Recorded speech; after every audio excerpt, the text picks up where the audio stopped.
Has a company reached out to the DPWH or OP at ano po yung masasabi nyo sa sinasabing koneksyon ng ilang contractors sa ilang senators like Senator Bongo po? Una sa tanong ay tinanong po natin si Secretary Bonoan, hindi pa po nagre-reach out ang St. Timothy.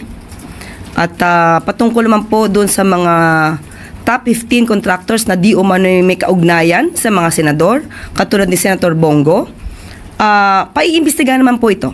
Katulad na sinabi ng Pangulo. Drug testing sa lahat ng elected at appointed officials. Ito po ay gagawin sa ilalim ng batas. Sa ilalim po ng batas, ang test po ay gagawin sa pamamagitan ng hair follicle test at urine test. Susuportahan po kaya ng Malacanang ang batas na ito ng senador. So ang nais po ni Senator Robin Padilla ay lahat ng elected public officials at public officers. Sana po ay nabasa niya na po ang desisyon ng korte patungkol po dito. Social Justice Society versus Dangerous Drugs Board 2008, kung saan hindi po hinahayaan at ito ay labag sa konstitusyon at sa privacy kung lahat po, pag sinabi po natin lahat, universal testing, mandatory universal or universal testing. Ang allowed lamang po ay ang random drug testing. So baka magsayang lang po ng oras at pera, pondo, si Senator Robin Padilla. Aralin po muna niya po ang nais niyang gawing batas. So ma'am, clarification lang po. Sinasabi niyo po na hindi po kayo pabor. Hindi ko sinasabing hindi pabor. Apo. Yan ay labag sa batas. Apo. Thank you po. Sunod na tanong mula kay Ana Bajo, GMA News Online. Morning, ma'am. Ma'am, may we get ano po yung naging reaksyon ni Presidente sa irrevocable resignation ni NBI Director Jaime Santiago? Sandali naman po. Meron po sa ating pinabatid. NBI Director, yung resignation po niya for acceptance. Nagkausap pa po ba sila in the past days regarding this? Hindi po na ipaalam sa atin sa ngayon kung sila nagkausap, pero ang irrevocable resignation ni NBI Director ay for acceptance.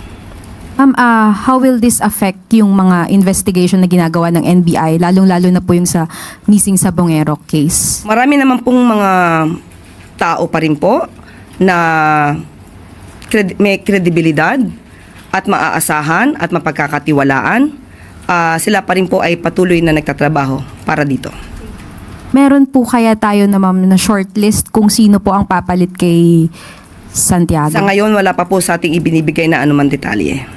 Thank you, ma'am. Sunod na tanong mula po kay Chloe Ufana, Business World. Good morning po, Yusek. The Konektadong Pinoy Bill po is set to lapse on August 24. Given that it is a priority bill po of the President, what specific provisions is the President still reviewing that explain why he has not signed it? Or does he intend to sign it into law, or will he allow it to lapse without his signature? Hintayin na lang po muna natin ang magiging aksyon ng Pangulo patungkol sa Konektado Bill. So he has 3 days, if I'm not mistaken, before that. Ano po sa tingin nyo yung talagang nire-review ni President kaya hindi niya masign ka agad? Mas maganda po kasing reviewin lahat. Ayoko po mag-speculate, pero hintayin po natin ang magiging aksyon ng ating Pangulo patungkol po dyan. And last question, Yusek. Industry players expressed willingness to input on the implementing rules and regulations of the Konektadong Pinoy Bill. In the event it lapses into law as a way to address industry concerns, open po ba ang Palace dito? Sa mga? Na tutulong po yung mga industry players sa IRR po. Wala naman po magiging problema kung sila po ay makakatulong at magiging maganda po ang pag-iimplementa ng sinasabing batas kung maipapasa ito. Wala pong tututulan ng Pangulo. Thank you po. Sunod na tanong mula kay Ivy Reyes, Bilyonaryo.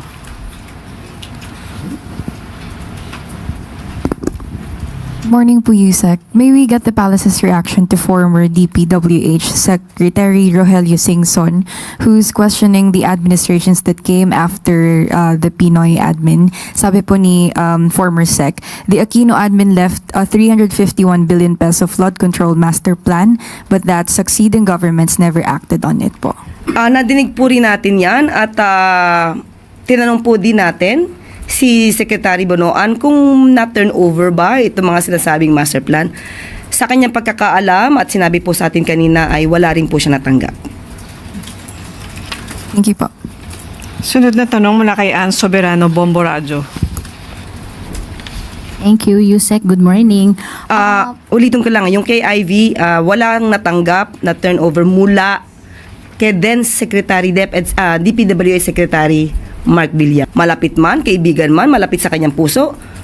Kung nakakasama sa mga anomalyang katulad nito, ito po ay paiimbestigahan at pananagutin ang dapat managot. Follow-up question po. Nabanggit niyo po, Yusek, na walang timeline pero pinamamadali yung investigation. Can the palace assure that there will be a conclusion sa mga investigation or may maparurusahan before the president term ends? Thank you po. Yan po ang gagawin po ng Pangulo. Sa kanya pag-iimbestiga, kinakailangan po na may managot. At ninanais din po niya na makumpleto ang bawat ebidensya. Mahirap magturo lamang nang hindi mapapatunayan. Magsasayang lamang po ng oras. Kaya kinakailangan po ng Pangulo ng masinsinang pag-iimbestiga patungkol dito. Sunod, Tuesday New, DCWB. Hi ma'am, nasagot nyo na yung unang question ko kanina doon sa sumbong sa Pangulo. Ito na lang, for the public to know, may plano po ba ang palasyo na gawing long weekend? Kasi bukas po ay holiday, hindi daw po ba yan gagawing Friday para doon sa economic provision ng batas? Sa ngayon po, anong oras na ba? 11:30. Tatry po natin makausap ang Pangulo pero bukas na po yun. Sa ngayon po ay wala pa pong ibinibigay sa atin na update patungkol po dyan. Yun lang ma'am, salamat. Sunod na tanong mula kay Tristan Nadala, Newswatch Plus. Hi, Yusek. Good morning. Well, Vice President Sara Duterte recently made a short trip to Paris, France after her visit to Kuwait. And based on our monitoring, she outnumbered the number of foreign trips of the President, 11 kay VP Sara and at least 5 kay Pangulong Marcos. So can Malacanang confirm if all of these trips, whether official or personal, were duly cleared and approved by the Office of the President? And does the palace support calls from lawmakers to release all travel records ng mga public officials? Kasi hinaman po ni VP Sara yung mga mambabatas to release their travel records. Dapat po bang gawin na yun para mawala yung mga questions ng mga tao?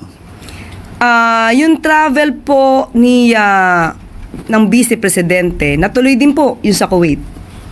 Yan naman po ay may travel authority. So, hindi naman po siya mapipigilang umalis sa mga araw na gusto niyang umalis. So, cleared naman po yun. May travel authority po. Pero ma'am, yung paglalabas, dapat ba isa publiko na rin yung mga travel documents or travel records? Ng mga mambabatas? And even VP Sara din? Obligasyon naman po nila yun. Kung gusto po nilang ilabas, basta po ang Pangulo kapag po lumalabas, alam naman po ng media.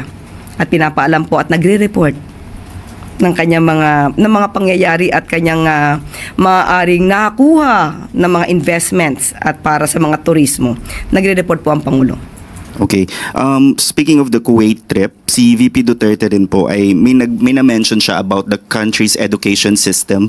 She said that the Philippines is being left behind in education compared to other countries, citing that students here are still stuck in paper and pencils. But since she herself once served as education secretary, does Malacanang consider this a fair assessment?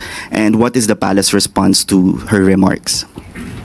Binigyan po siya ng pagkakataon, pinagtiwalaan siya ng Pangulo since 2022 hanggang 2024 para maging DepEd Secretary. 2 taon halos na siya ay dapat nagtrabaho. Kung ano man ang kanyang nireklamo, dapat natupad na po sana niya ito sa kanyang panahon. Ang pagtitiwalang ito ay sa kanyang reklamo ngayon nagre-reflect lamang na bilang siya ay naging DepEd Secretary ay a complete failure. At huwag pong mag-alala mga mag-aaral at mga guro at mga teaching staff, ang ating DepEd Secretary Angara ay nililinis naman kung ano man ang dumi na iwan nung nakaraan. At kumodernizasyon lamang ang pinag-uusapan natin, yung 1,500,000 na mga gadgets, laptops at ibang mga teaching